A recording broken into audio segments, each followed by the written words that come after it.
Hello, my name is Kimberly and I am here to take you around our Gilbert White Around the World exhibition. So as you know, Gilbert White is celebrating his 300th anniversary in 2020. So this exhibition was a way of celebrating Gilbert White 300, but really to celebrate Gilbert White's global legacy. Gilbert White wrote a pioneering book about Selborne and is always synonymous with this one small Hampshire village. But Gilbert White's words were translated across the world and published in many other countries other than in Britain. And his outlook on life went much, much further than the village that he lived in and immortalised.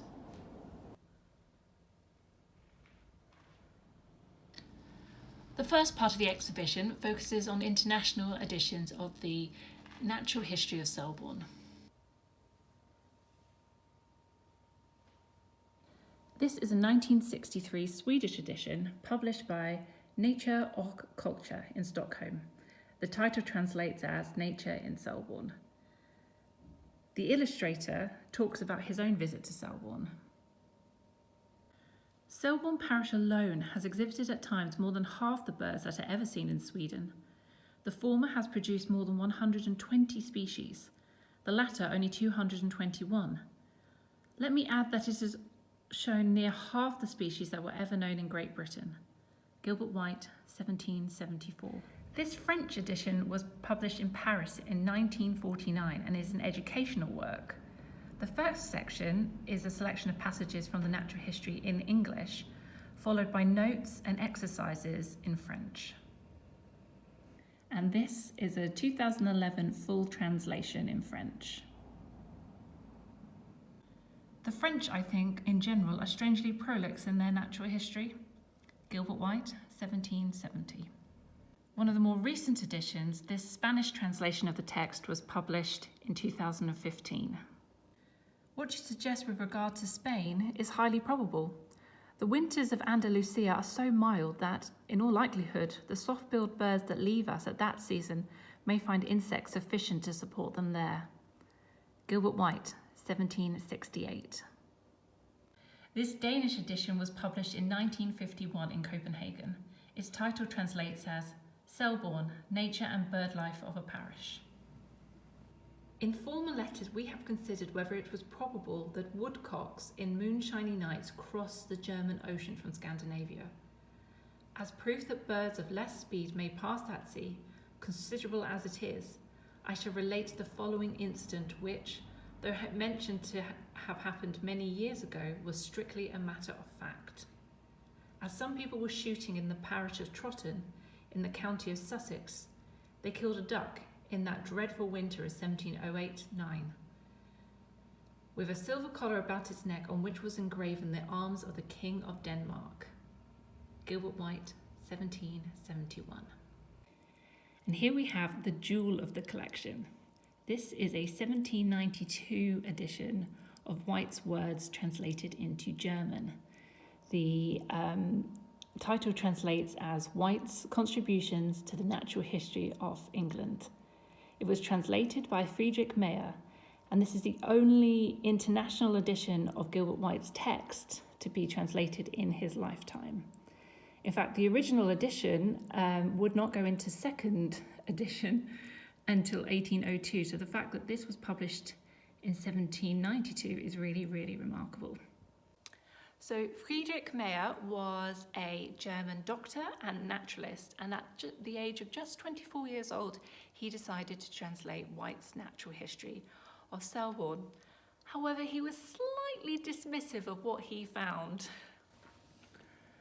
The work before us is an abridgment of White's Natural History of Selborne, a publication that appeared in 1789 in London and contains random observations on natural history in letters to Pennant and Barrington. This book includes much chaff, but also mixed with it some grain which appears worth transplanting into German soil. I might, it is true, following the favourite fashion of our day, have translated the whole, thereby drawing to myself the praise of certain critics as a faithful translator.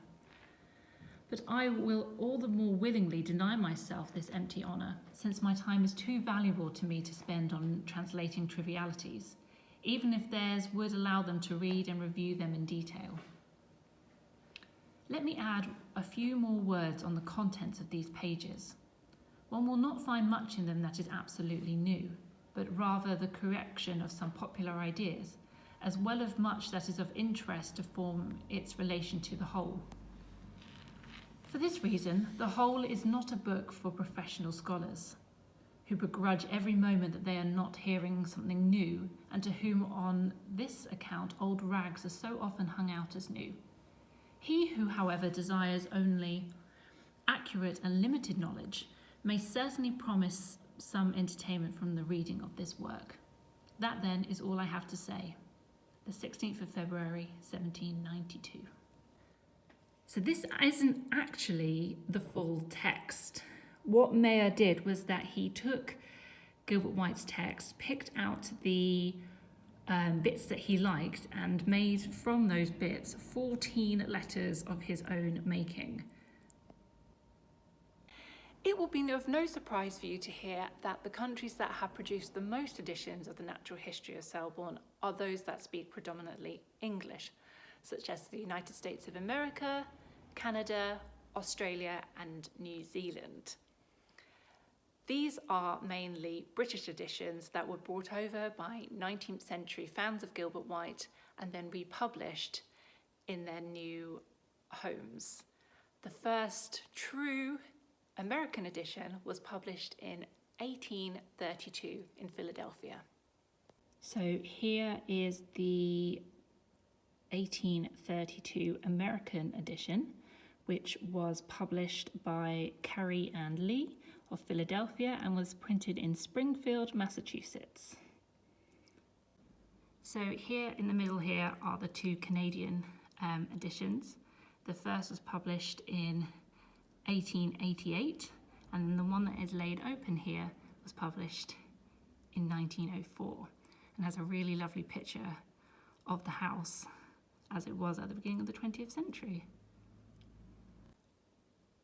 And to anyone wondering why we've got a couple of origami moose in the cabinet, that is because Gilbert White was very interested in moose, having not ever seen them in the UK.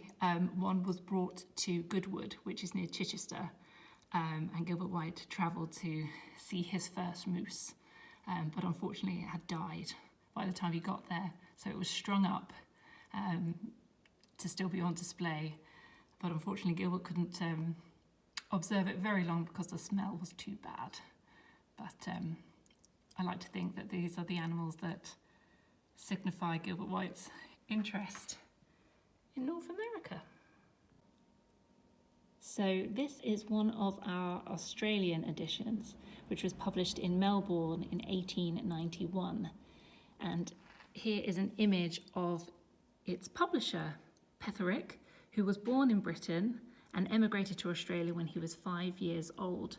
But I like to think that the Natural History of Selborne was a book that his family brought home to Australia with them, and was something that he read as a boy and reminded him of his British roots. So, other than in English, the second most popular language to read Gilbert White in is Japanese. The interest in Gilbert White in Japan seems to have surfaced around the 1920s and the 1930s, with articles on Gilbert White springing up in Japanese magazines.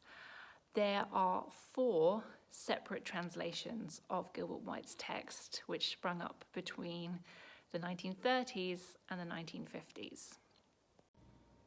An English language edition was published first in Tokyo in 1940, followed by a Japanese translation in 1943, but it was not published until 1948 because of World War II.